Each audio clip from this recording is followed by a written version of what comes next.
O cara sabe que ele deveria ficar em casa, o cara gostaria de poder ficar em casa, mas o cara não fica em casa porque ele não tem condição. Qual é a dificuldade em entender isso? O Brasil está numa situação tão absurda que a gente está entre um presidente irresponsável que faz campanha pela doença e alguns prefeitos e governadores que só sabem falar fique em casa. Pedir para ficar em casa é muito pouco, é o mínimo. Para dizer isso, basta ter bom senso. E não se vence uma pandemia apenas com bom senso. Quem tem a caneta precisa usar ela para medidas concretas, em favor da vida e do emprego das pessoas, e não só para escrever palavras de autoajuda. São Paulo é a cidade do Brasil mais afetada pelo coronavírus. No Café com Bolos de hoje, nós vamos ver 5 medidas que a prefeitura poderia e deveria tomar para enfrentar a pandemia. E aí, tem tempo para um cafezinho?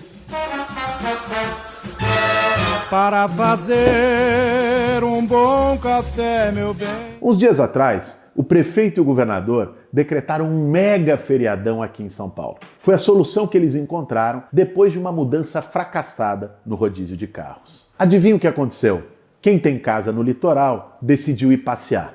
As estradas tiveram até congestionamento. Essa imagem vale mais que 1000 palavras para mostrar como a quarentena escancara a desigualdade. De um lado, a parte mais rica da cidade viu no feriadão um momento de lazer para sua família. Do outro, a imensa maioria está presa em casa ou saindo para se virar do jeito que dá. Milhares de pessoas ainda esperam auxílio emergencial em análise, com os filhos em casa, sem computador para estudar, só com a internet do celular, que está cada dia pior. As dívidas se acumulam e cada vez mais parentes, vizinhos, gente próxima adoece sem ter vaga no hospital. Como já dava para prever, a pandemia está sendo bem mais devastadora para os mais pobres. Uma reportagem do UOL esses dias mostrou que os 20 bairros onde morreu mais gente por coronavírus em São Paulo estão na periferia. Quem mora nesses bairros tem 10 vezes mais chance de morrer se pegar o vírus. Nessa semana, a região metropolitana de São Paulo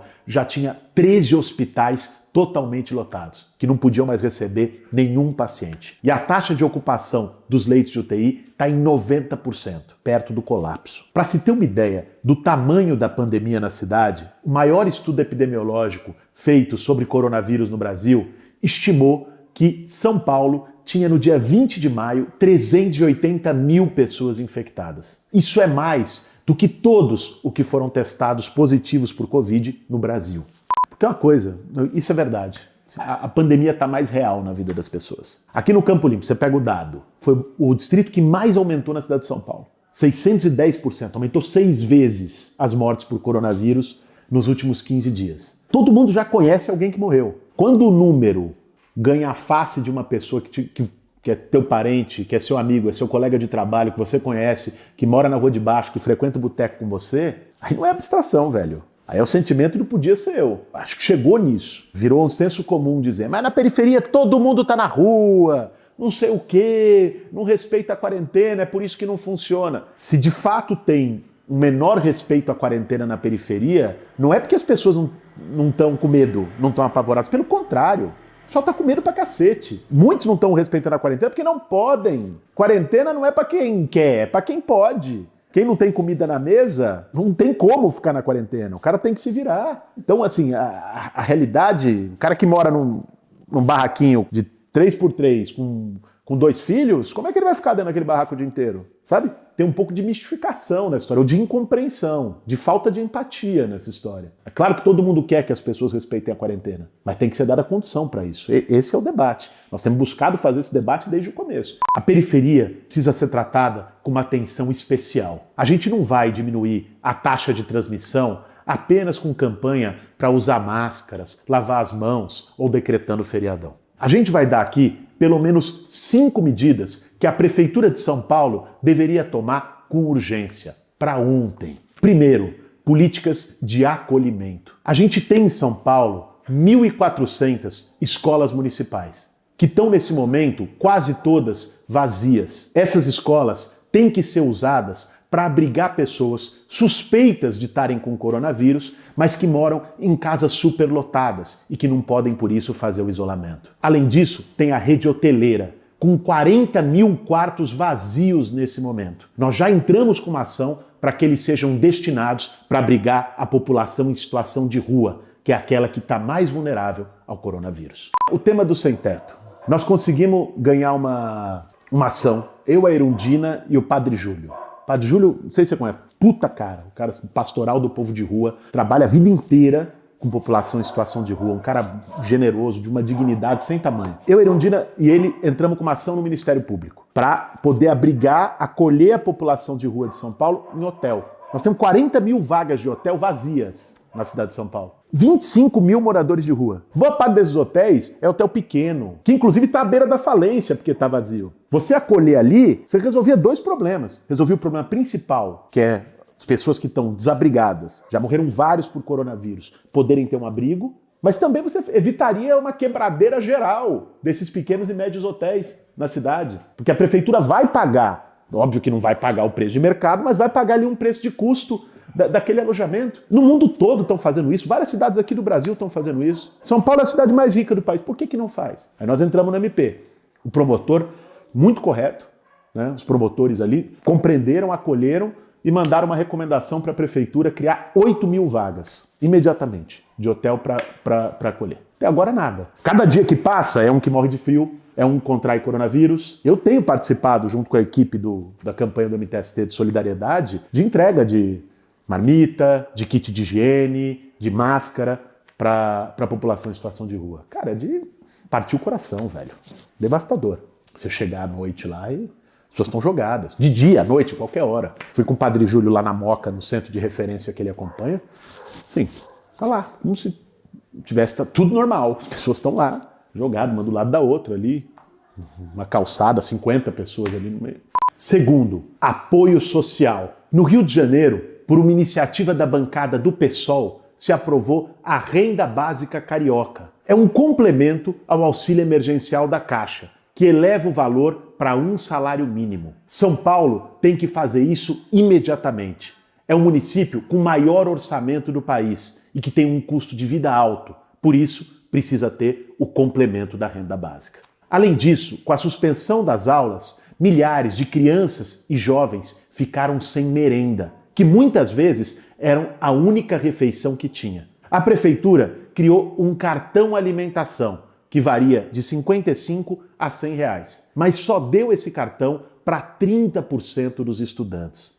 O cartão alimentação tem que ser generalizado para todos os estudantes da rede municipal. Tem também a situação dos pequenos comerciantes e microempresários da cidade. É claro que essas pessoas estão fazendo uma pressão enorme para ter a abertura e o fim da quarentena. É preciso compreender a situação dessas pessoas. Muitos deles podem perder tudo aquilo que acumularam numa vida de trabalho dentro de poucas semanas. Só vai sobrar um CNPJ falido e muita dívida. Para que eles possam manter o comércio fechado, precisam ter uma ajuda, uma indenização, capital de giro, ajuda na folha de pagamento. Países e cidades no mundo todo estão fazendo isso. São Paulo tem o dever de fazer também. Terceiro, um programa municipal de teste. Para poder reduzir o contágio do coronavírus, São Paulo precisa identificar os focos da doença e isolar aquelas pessoas que estão nos chamados clusters. Isso se faz com testagem em massa. A cidade tem 8 mil agentes comunitários que trabalham nas equipes de saúde da família e cobrem 6 milhões de pessoas. As maiores cidades do mundo têm mapas atualizados, bairro a bairro, de onde estão os focos. Se não tem esse monitoramento, o vírus permanece invisível. A prefeitura já tem o pessoal. Agora, tem que contratar esses testes imediatamente. Quarto, hospitais de campanha nas periferias. 3 distritos do centro de São Paulo, Sé, Pinheiros e Vila Mariana, concentram mais da metade dos leitos de UTI. Enquanto isso, 9 distritos da periferia juntos não têm nenhum leito de UTI. Mesmo assim, os hospitais de campanha feitos pela prefeitura estão justamente na região central. É preciso montar, com urgência, hospitais de campanha regionalizados nas periferias. Na Zona Leste, inclusive, se formou um movimento social em defesa de um hospital de campanha por lá. Além disso, não faz nenhum sentido que na maior crise de saúde pública do século a gente tenha hospitais fechados ou com funcionamento parcial. É o caso do Hospital Sorocabana, na Lapa, ou então do Hospital da Brasilândia, semi-pronto, que continua fechado. Quinta medida, requisição dos leitos na rede privada. Enquanto as vagas de UTI estão totalmente ocupadas na rede pública, nos hospitais privados existe sobra. São Paulo tem pelo menos 4.200 leitos privados. Na semana passada, a ocupação não passava de 2.000. Mas os hospitais privados, querendo manter os leitos vazios, não divulgam os números. E a prefeitura não tem firmeza para fazer a requisição, permitida pela lei. Eu não sei se você viu, declaração foi na CNN do ex-ministro da Saúde do Temer, o Ricardo Barros. O cara é ligado, é lobista de plano de saúde a vida inteira, foi ministro da Saúde. A declaração do cara era de uma crueza, de como é a lógica, né, do lucro das empresas de saúde se colocando acima da vida das pessoas. Ele chegou e disse o seguinte: olha, a rede privada está numa situação econômica difícil porque diminuiu muito os acidentes por causa da quarentena, os acidentes de carro diminuiu, isso está dando prejuízo, e o número de pacientes Covid não está compensando o que a gente perdeu com o acidente de carro. Essa é a lógica. Simples assim, curta e grossa. Então veja, a saúde não pode ser negócio, bicho. Você não pode num momento como esse, e eu acho que isso evidencia muita coisa, evidencia a importância do SUS. Por que os Estados Unidos é o país que está um negócio descontrolado, mesmo sendo o país mais rico do mundo? Lá não tem um SUS, não tem saúde pública. É cada um a própria sorte. Aqui o SUS saturou, porque o SUS está subfinanciado. O SUS está sucateado, porque faltou investimento. Só o teto de gasto que eles aprovaram lá tirou 20 bilhões do SUS nos últimos 3 anos. Você tem que requisitar, e a Constituição permite isso. Já tem definição do CNJ, tem todo o respaldo legal. Requisitar os leitos privados nesse momento é você dizer, cara, o lucro não pode estar acima da vida. É você dizer, as vidas são iguais. Ninguém, porque pode pagar mais, tem o direito de viver enquanto o cara vai morrer sem nem chegar no hospital, vai morrer na fila, vai morrer na porta, porque tem gente de maca no corredor com coronavírus. Por que o pessoal está com medo de ir em pronto-socorro de periferia, em hospital de periferia, e às vezes morre em casa? Tem vários casos assim. E o cara sabe, se chegar lá, velho, se ele não tiver com coronavírus, ele vai pegar. Você pega os próprios profissionais de saúde, geral, todo mundo pegando, porque não tem estrutura para isso. E você, enquanto isso, você tem uma estrutura privada ali, disponível, parada. Não cabe, né? Você tem que requisitar aquilo, pegar aqueles leitos vazios e botar gente. No Rio de Janeiro, teve casos lá de hospitais privados da Zona Sul do Rio, que teve aumento no preço das consultas e internações de 900%. 9 vezes por causa da pandemia. Os caras estão especulando com o coronavírus. Essa é a sociedade que a gente quer? Esse é o modelo? É o do vale tudo para o lucro das grandes corporações? É o cada um por si? É o individualismo completo?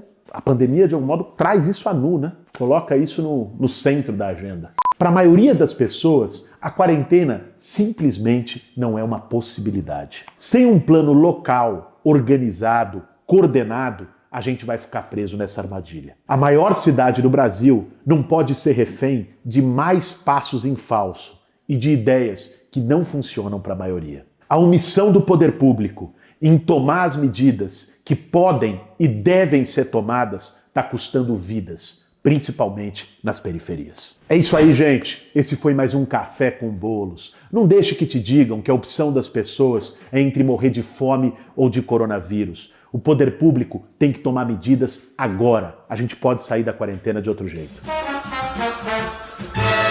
Para fazer um bom café. E o pior é que se passar o carro do ovo aqui, eu vou correr, porque acabou o ovo aqui, cara. É do ovo? É. Dá um toque aí, Galo. Dá um toque pra ele não ir embora. Tudo bem? Beleza? Bom ovinho, cara. Acho que eu vou pegar um 4 trocado lá pra ficar mais fácil. Se tiver, ajuda bastante. Aqui, só um minutinho. Ô, Sophie. Sofia. Pega pro papai R$4 que faltou lá, filha.